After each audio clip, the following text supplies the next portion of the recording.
जन्माष्टमी के दिन व्रत और भक्ति करने से जीवन में सकारात्मकता तो आती ही है, साथ ही साथ शुभ फलों की भी प्राप्ति आपको शीघ्र ही हो जाती है।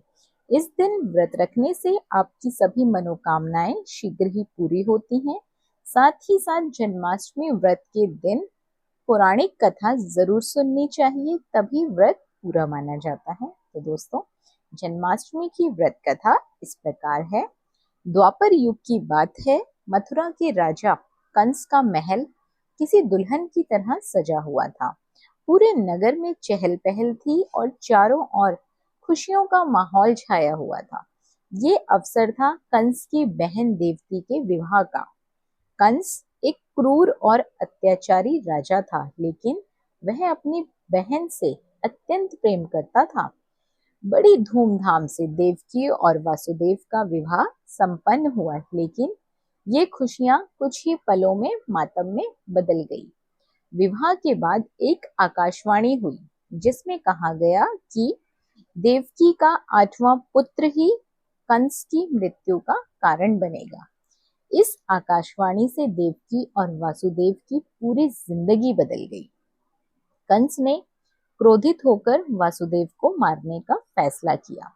देवकी यह देखकर बहुत घबरा गई और अपने पति के प्राणों की भीख मांगने लगी।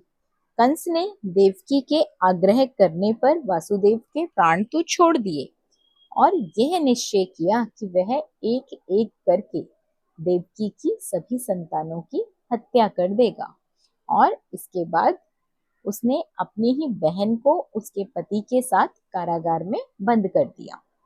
कारागार में देवकी ने पहले पुत्र को जन्म दिया और कंस को जैसे ही ये बात पता चली, उसने देवकी के उस नन्हे से बच्चे को छीन लिया और उस बालक की हत्या कर दी। कंस का अत्याचार यहाँ रुकने वाला नहीं था।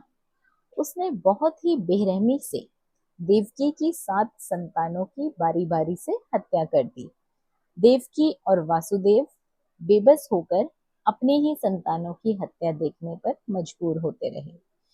कुछ समय बाद देवकी की 8वीं संतान के जन्म का समय निकट आने वाला था। ये देखते हुए कंस ने कारागार में पहरेदार भी बढ़ा दिए।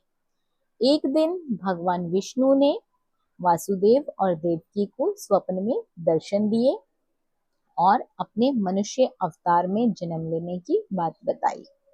भगवान ने उन्हें यह भी कहा कि मेरे जन्म के बाद ही आप मुझे अपने मित्र नंद के यहाँ छोड़ आना। मेरा लालन पालन वहीं होगा।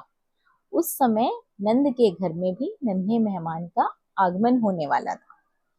जैसे ही अर्धरात्रि को कृष्ण का जन्म हुआ, उस कारागार के सभी पहरेदार गहरी नींद में सो गए और कारागार के द्वार अपने आप खुल गए।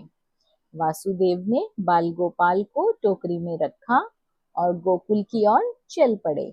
रास्ते में भीषण वर्षा और उफनती यमुना के बीच जैसे ही वासुदेव टोकरी को अपने सिर पर रखकर आगे बढ़े, यमुना जी ने उनके लिए एक रास्ता स्वयं बनाया और शेषनाग ने भी अपना फन फैलाकर बाल गोपाल को और वासुदेव की तेज बारिश से रक्षा की।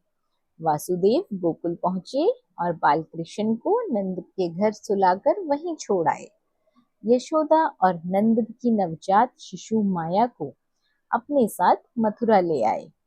यहाँ जैसे ही कंस ने माया को देवकी की संतान समझकर उसे मारने की कोशिश की, तभी वह कन्या कंस के हाथों से छूटकर आकाश में उड़ गई और एक दिव्य प्रकाश में परिवर्तित हो गई। उस प्रकाश से फिर आकाशवाणी हुई कि हे दुष्ट, तू मुझे जो समझकर मेरा वध करना चाहता है, मैं वो नहीं हूँ। तेरा काल गोकुल में सुरक्षित पहुंच चुका है, वही तेरा नाश करेगा। इतना कहकर वह वहीं अंतर्ध्यान हो गई। इस प्रकार भगवान श्री कृष्ण का जन्म हुआ और उन्होंने अपने जीवन काल में कई बाल लीलाएं रची और कंस का वध करके उसे उसके अत्याचारों का वहीं अंत करवाया। जिस दिन उनका जन्म हुआ था, उस दिन को कृष्ण जन्माष्टमी के रूप में मनाया जाता है। तो प्रिय भक्तजनों, एक बार जोर से बोलिए श्री कृष्ण भगवान की जय। कमेंट बॉक्स में भी एक बार जय श्री कृष्णा जरूर लिखें।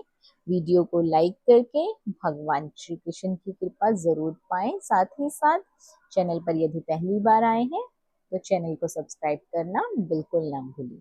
इसी तरह की जानकारियों के लिए बने रहिए अंकित वास्तु ज्ञान में। धन्यवाद।